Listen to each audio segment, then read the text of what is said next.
Alright, so we got some Honda CB400N carbs here. Probably the same as the CB250N carbs, just with different jets. They're Keihin, I don't know how you say it, but that's the logo there. 1982, just to show you the bike. It is twin cylinder like that. Okay. I've already heated this up in the ultrasonic bath, so let's take this apart and see if we can clean it up.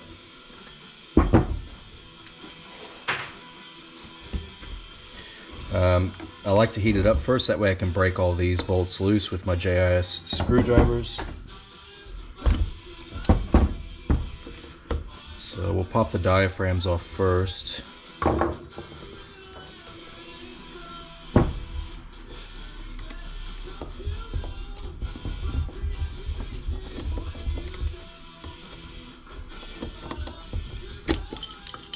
Now I believe, yeah, these ones are metal diaphragms, so you don't have to worry about those pesky rubber bits, you know, falling apart and whatnot. See what I mean? Just metal on metal, and I think the seal happens there with this ring. There's our spring. There's our needle. I'll inspect this needle because sometimes you can find that it's corroded away. So I'm looking at the tip. It looks straight, doesn't look bent. I'm not really going to mess with the clip position yet until I get the bike running. So I'll set this one aside here. Pop that ring out. Note that the boss is on the bottom, so it faces up like that.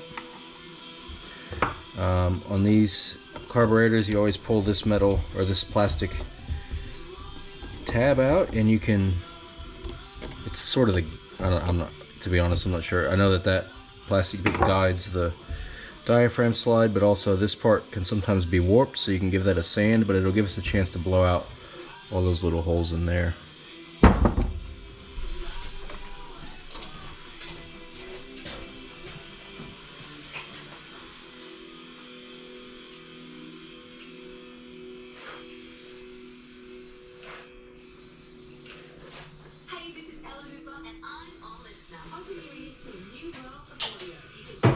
Oh, sorry, I had to give myself some bug spray. Alright, let's keep breaking these carbs down. Oh, I got bit so bad. Okay. Top there, let's do the top here.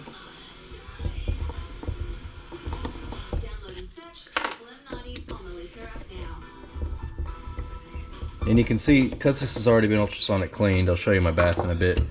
It's all heated up, so things are coming apart pretty easy. Let's inspect that needle. Nothing wrong there.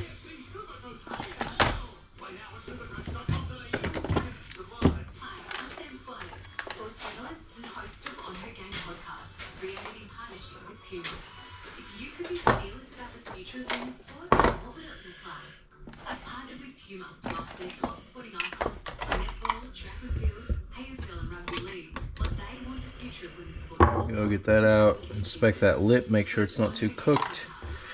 Pull our little plastic tab out. Now there is a there's a book a guy Larry did on these carbs, or at least real similar carbs.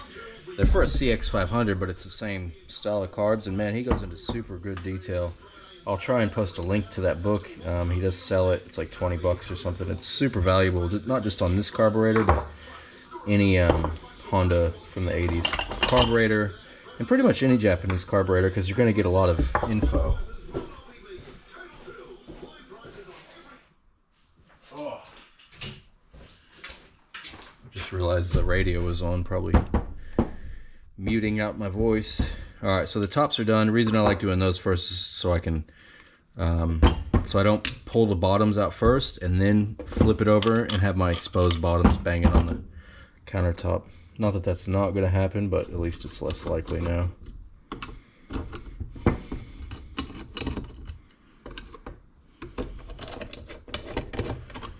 Okay, and what you'll see here is these carburetors, they have a big main jet, a secondary jet, and a pilot jet. And these pilot jets have plugs. If you yank these plugs out and lose them, you're in trouble. So always keep track of those.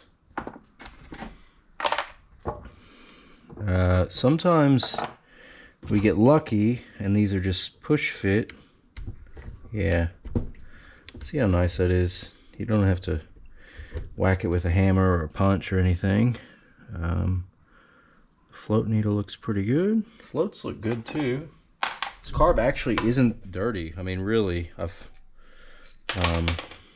there's a bit of gunk around the gasket and stuff, but I mean, there's not caked on ethanol or anything like that, so it's not too bad. The bike was acting really weird. I think it might be an electrical issue, but I'll pull the carbs apart just because.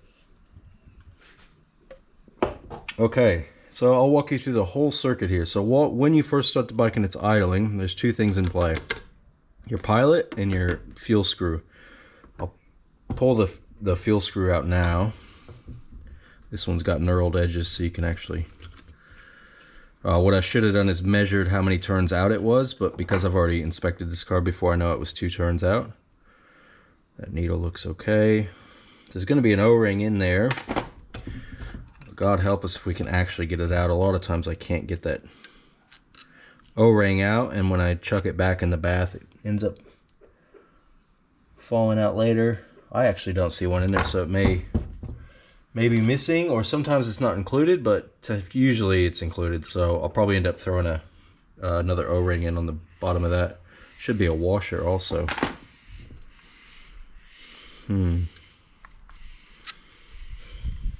Oh yeah, there's a washer in there.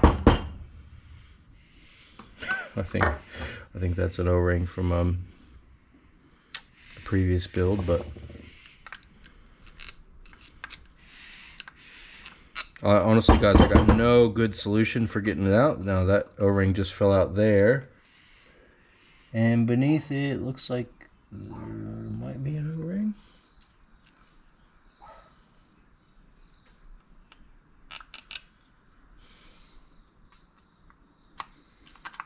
No, I don't feel one in there. Oh, yep. It's 2 for 2. I've downplayed it. I'll try my hook pick.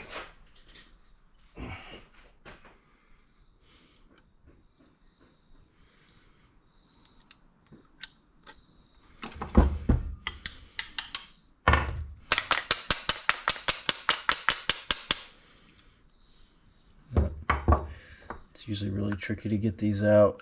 Often they're found at the bottom of the ultrasonic, but there it is.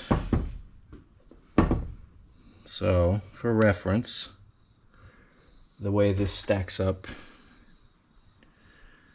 is spring, flat ring, and O-ring like that. Now I've got dust all over it, but that O-ring's due for replacement, so we'll replace it anyway.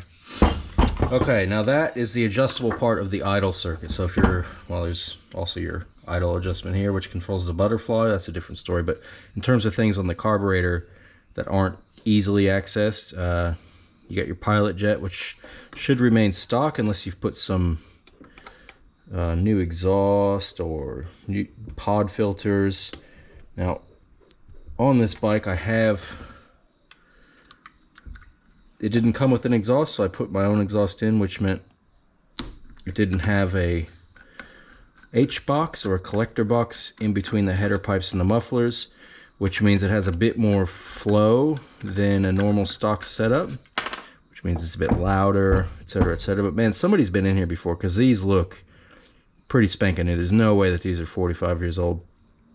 Speaking of 45, that's a 42 jet, which is stock. I'm just holding that up to the light to make sure it's clear. It does look clear, and the bike does idle fine, so I'm not too super concerned about the idle circuit, but we're gonna take it apart and clean it anyway. So let's pull apart our main jets here. Now the bike, what it's doing is about quarter to half throttle. It's going way lean and just not behaving itself. At least I think it's lean. Sometimes it's hard to tell. And that's a 78, which is stock. It's also brand new, so somebody's been in here before. And this should be a 108. Yep, it is a 108, which is also stock. Okay, that doesn't want to go, so I'll try and pull the whole emulsion tube out with it. Is it 8 mil? No, it's a 6 mil. Silly me. All right, so there's our 6 mil. Jeez, 7 mil. Oh, what do you know? 7 mil. Let's break that sucker loose. Now, as long as we can see through the whole jet, there's really no need to pull this to separate the jet from the emulsion tube, but let's have a look. Yeah, that's clear as a day. You guys can probably see through that. Sometimes these can get worn. It's kind of hard to tell, and it's also hard to source new ones, so we're just going to ignore that for the time being. So, alright, so we've got our fuel mixture screw jet, which you can always tell if it's a fuel or an air. Typically on these older bikes it will be a fuel, but if for some reason the screw is somehow located towards the air intake side of the bike and you screw it in and out, you're controlling how much air is mixed into the pilot circuit. If the screw is on this side of the bike, the fuel side, it is controlling how much fuel is distributed to the bike. Right, so we've got all that taken apart. Let's yank this little accelerator pump out. There's going to be a little black plastic diaphragm in here that's probably going to be very old. Let's have a look.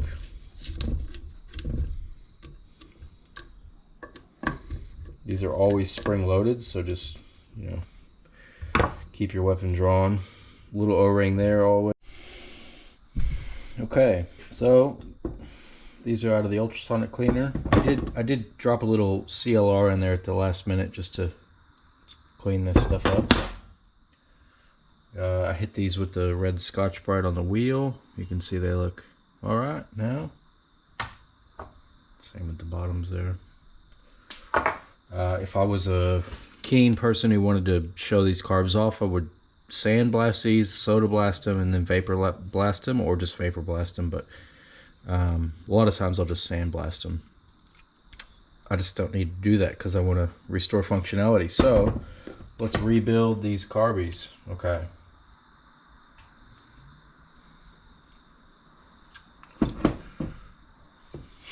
I'd like to sponsor Bushman because I'm doing this shit in the shed at night.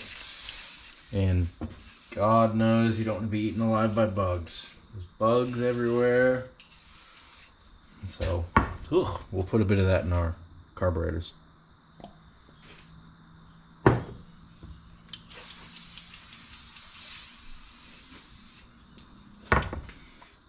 Alright. Let's start with the fuel mixture screw. I did source some new O-rings, so we will reuse the flat washer. Slide that on there. And we'll slide on the new O-ring, just like that.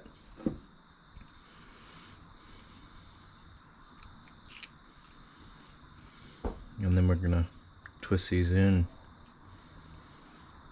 Now I measured these before I took them out, and I know in the previous video I said there were 2. Turns out there were actually only 1, which is a bit lean, but for the sake of returning to standard, we're just going to go to 1. I might even go like a quarter turn, 1 1/4, just because I know it's going to run richer than it did before.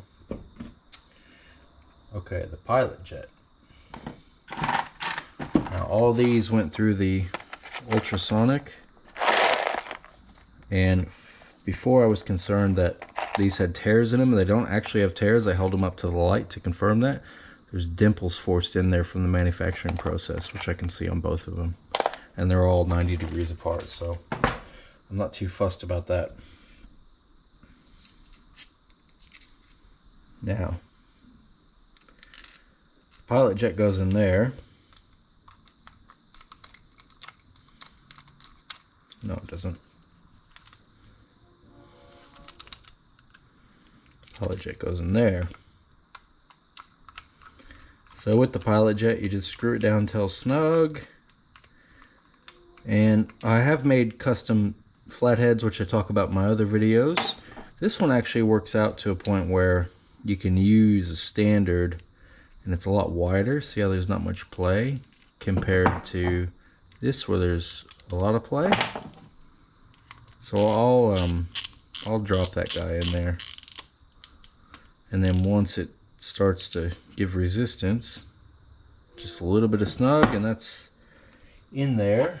And important part is not to get rid of these. I do not know of any situation where you ever have these in from the factory and remove them. They're always there, because what happens is it doesn't draw the fuel from the bowl, it draws the fuel from the main circuit, which there should be a little hole way down in there that draws the fuel in. So there's no such thing as like getting rid of these for better performance, as far as I know. Now here's our main jet, which is a 108. Let's find if I have anything richer.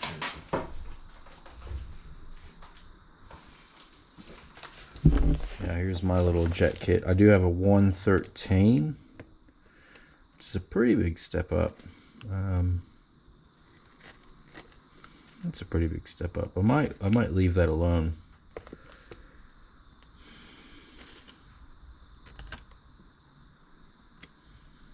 And I might upgrade the 92s. So let's just leave the 108s in there, because our problem starts at like 1/4 throttle. And at 1/4 throttle, yes, the main jet does have an impact, but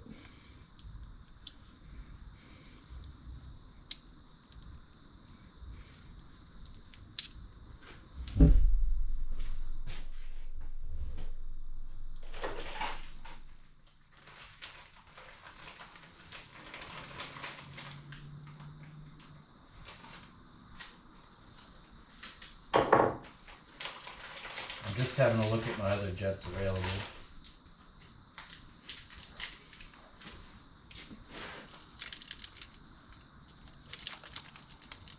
Just to see what I have floating around. Those are 130s. Those are mains off of the same carburetor, but those are off of a bigger cylinder.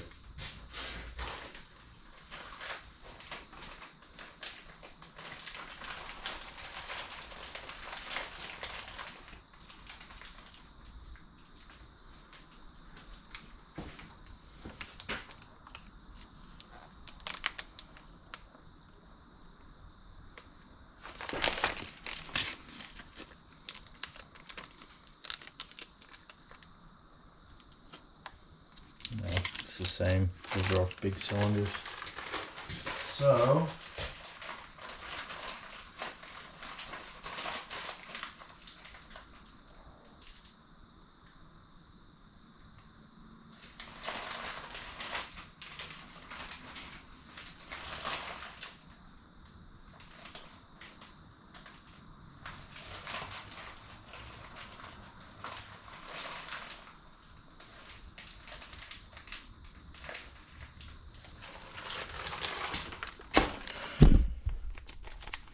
I really should have organized this first, but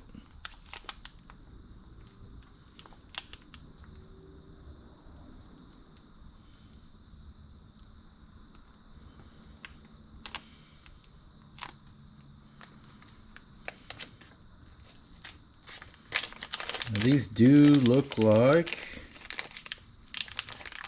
they are 83s.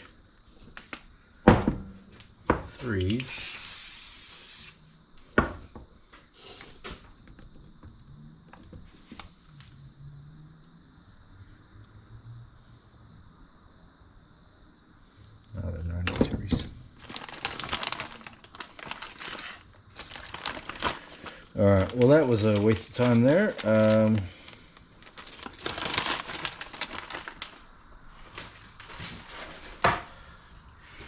So what I'm going to do is, because these carbs are relatively easily accessible, I can pull the bowls off when they're in the machine and then replace the jets, so I'll do that.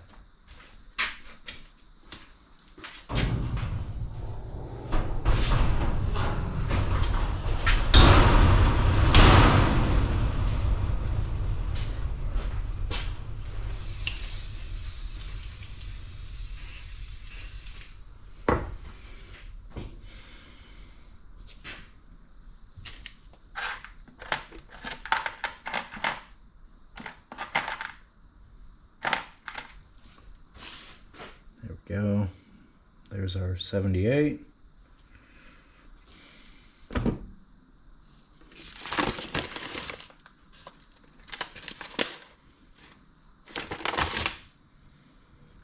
I'm gonna have to order some new jets. Anyway, let's just put them in.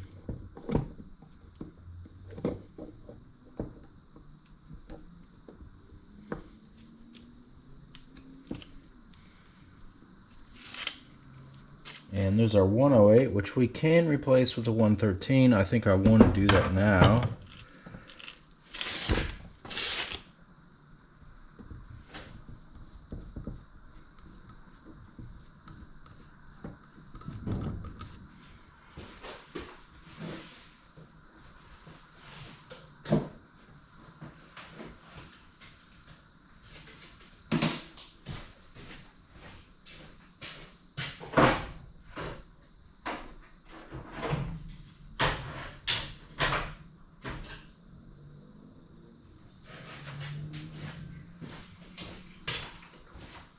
Alright, now if we can't get this jet out with this method,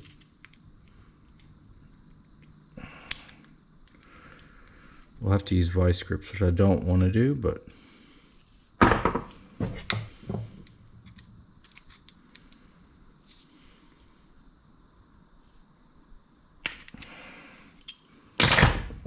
go. Now that's our 108 jet. Let's go ahead and put some 113s in there, beefing it up a little bit. The only reason I'm doing this is because it behaved not ideal after I put the new exhaust in. Now for all I know, that's a coil issue or a timing issue, but like I said before, because I can easily access the float bowl, I'm not going to stress too hard over it. There we go, big main jet. And a lot of guys will say, and I agree with them, your main jet is, you know, if the bike will idle okay, you can avoid trying to troubleshoot your pilot jet. If just off throttle it dies, then it's probably your pilot jet or your needle.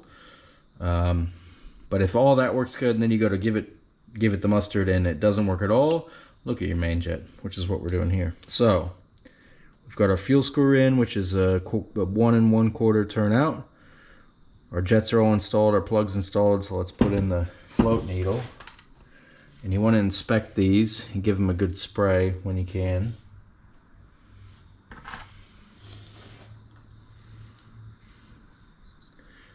You'll notice, alright,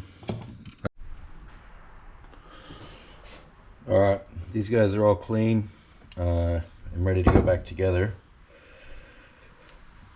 First thing I'll do is put some, I've replaced these O-rings here on the fuel delivery pipe. I just like to put a little bit of lube on there. And just make sure it seats in good to both sides.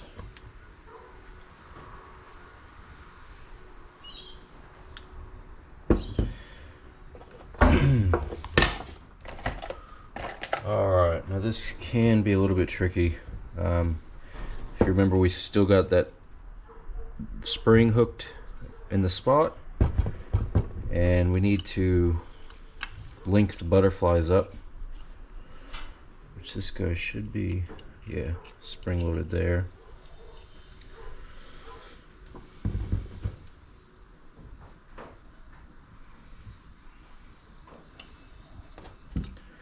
So that surface is going to mate.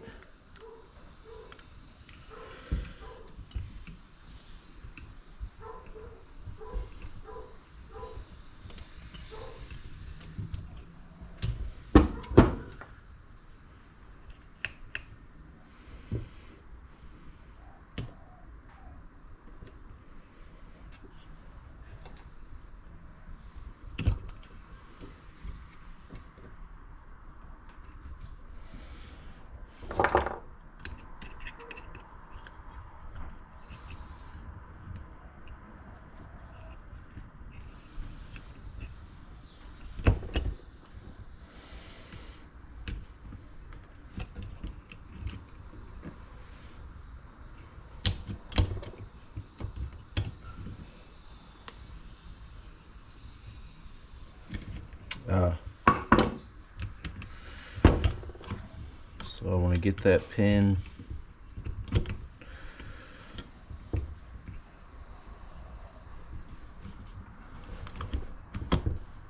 Yep, it needs the washer, so it's not going to be easy for us.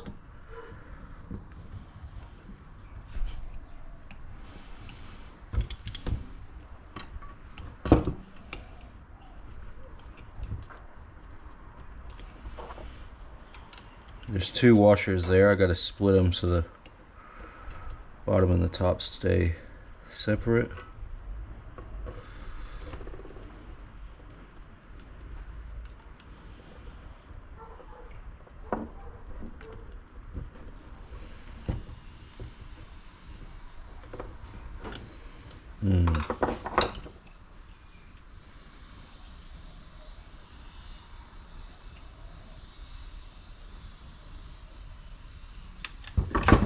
That is certainly going to be tricky.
Okay, I've broken that loose.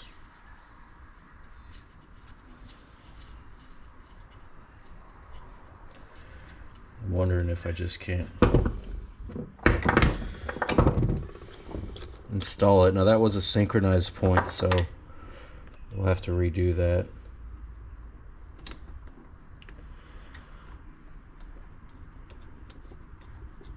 This is the screw you'll adjust when you're trying to balance the carburetors using a balancing tool.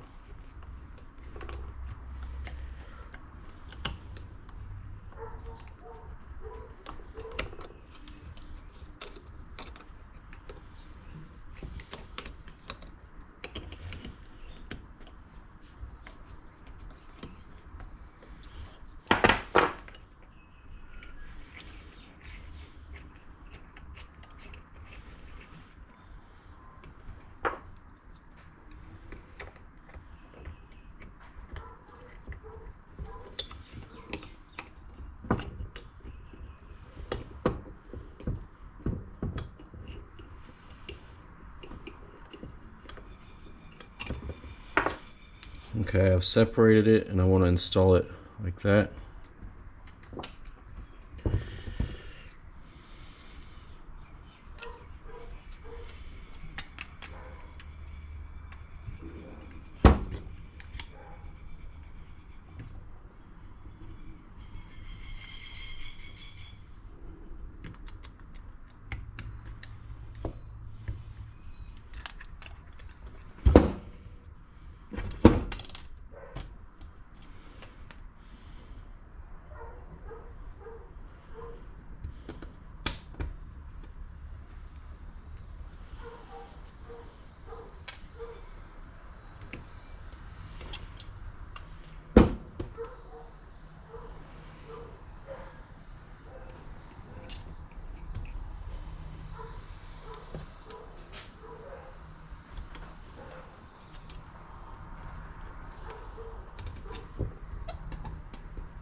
that's going to be, I know you guys can't really see that, but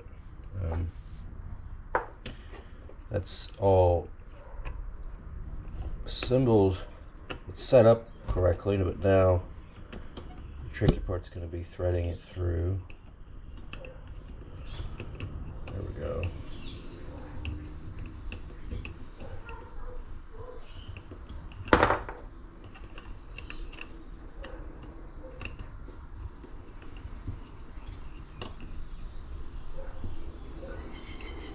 Okay, because I really don't want to do that again, I'll get this spring in.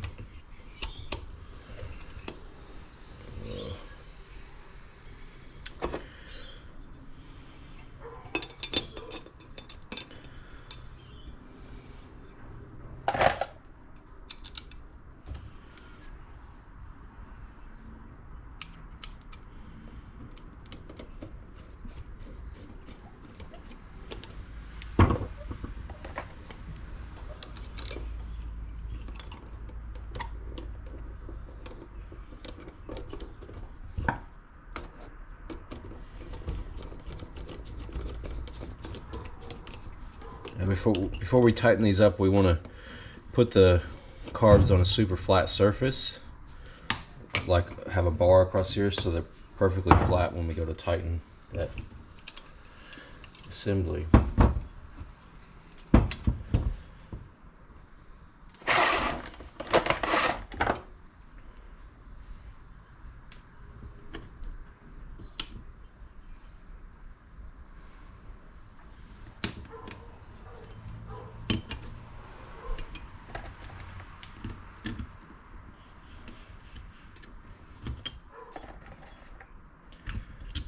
Same goes for here, so we'll put these in a bit loose just to get everything started.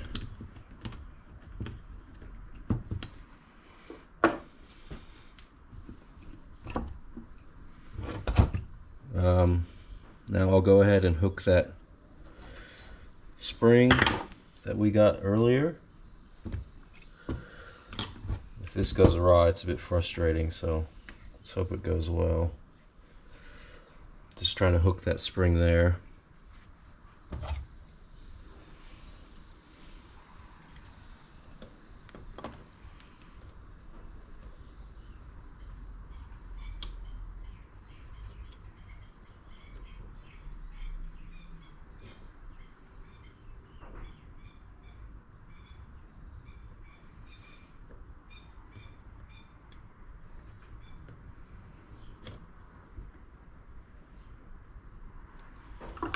Okay, that's in.